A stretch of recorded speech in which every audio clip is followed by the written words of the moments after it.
The comment was they were sick of hearing people say there's nothing can be done, there's no one there, and there's nothing anyway. And there's a lot of negating in those sort of ideas. This negating, I think it can feel like it might be the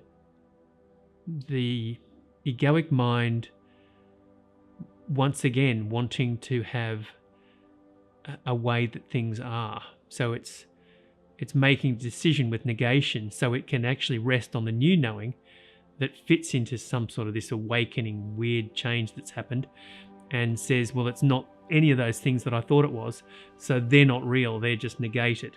So there's no one there, and there's nothing happening, and there's nothing you can do.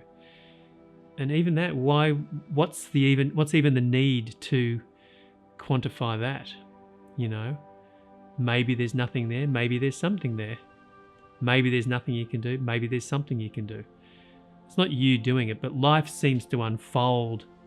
And I can say from this experience was that there was a heap of meditation, concerted meditation for years, intensive retreats, and that happened.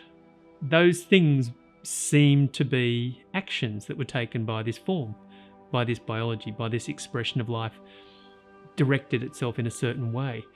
And that certainly seemed to be part of the change that happened. So that, if I said there's nothing you can do, there was plenty that happened in this expression that kept it changing and that cracked it open and that let the mind view things a different way with a different perspective. And if those things hadn't happened, well, you couldn't say if they hadn't happened because they happened. That's the thing.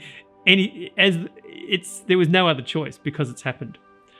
So it's funny to look at it. We think, what if I didn't do that? It had to happen that way because it did happen that way. I don't think there's any need for the negating, but even in that, even if there's negating, okay, the negating is part of the friction, part of the polarity, part of the change, the contrast that's happening. So if that happens, until it doesn't, it's part of the change that was underway. So if somebody wants to negate and say there's nothing there, there's nothing you can do, there's no one doing it, fine, whatever, that's okay. It's just that I don't think, well, the feedback from here would be, that's fine, it doesn't matter, but that's a limitation, that's a polarization, that's a choice, a concept that's being made, which has its own hampering effects to those listening to it, until it doesn't. I think everything is possible, everything is happening, and that's the discussion of the progressive path versus the direct path. Who cares? It's just happening. If somebody spends 20 years meditating and they have concerted effort and a lot of suffering and seeking, yeah, okay, that's just the way it's happening. That's just happening that way. But these discussions are happening. This body is part of that. This is part of that interaction. It's just different now here. This can help maybe shortcut that, if you want to put it in human mind terms, whereby the sitting and meditating and making space, so as a feedback which may be absorbed into the way that mind's thinking, as a feedback on how things may help the mind unfold and relax, is that making the space for meditation, depending on the mind, the body mind that is starting to look into these things, meditation does create the space and the decontraction for the mind to consider other possibilities. That was the experience here. Beyond conceptual thinking. So it's like taking it beyond, I'm meditating conscientiously and this will get me somewhere. It's not that. It's like the stillness that is just opened in itself works within itself to re-educate itself. And so that's just, that space can be a useful space for that to start to occur. And then when there's enough space, or there's just a spontaneous glimpse of, it's not like this, it's not like the way the mind's always been conditioned and contracted to think, there's an awakening glimpse, that definitely snowballs the unfolding that now is happening. And so it may not have been necessary to meditate to get this glimpse that's always who you are anyway. However, that process has almost been unlocked by some of the space that's been created. And once there's an awakening glimpse, there's no going back, really. There's no going back to seeing Santa Claus as anything but a man dressed up in a suit at Christmas time. And that's the same as, the separate me, entity, I. Once that's let go of and seen, oh, that's not true. It's not true. Where does it go from there? It just opens to being life, which is always the way it's been anyway.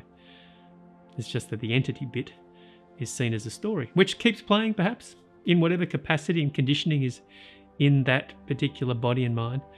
That'll play, but it's just not seen as anything real. It's more of part of the expression of, I don't know why my knee hurts, or I don't know why my hair grew. I don't know why, I made a strange sound. And I don't know why I'm thinking this way.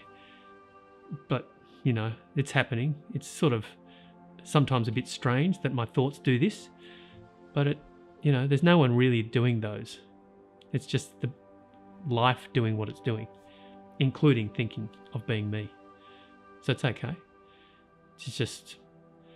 There's just a broader view when there's like a perspective change, which sees it for what it is. It's humorous looking back through this experience and thinking, I believed that to be the way it was. That's all. It's very much with kindness for the experiences that are going on in whatever capacity, because it is itself. It's just looking at itself with love, with loving kindness, looking at itself in all its expressions and confusion and anger and joy, and it's just so alive. It's just so vibrantly alive that you wouldn't really wish any of it didn't happen. Once again, that would just be the mind wanting to make it one way or the other anyway, but it's just beautiful to witness and to have the perspective and to witness it and to think about it as a human expression, witnessing itself. It's wonderful. It's beautiful.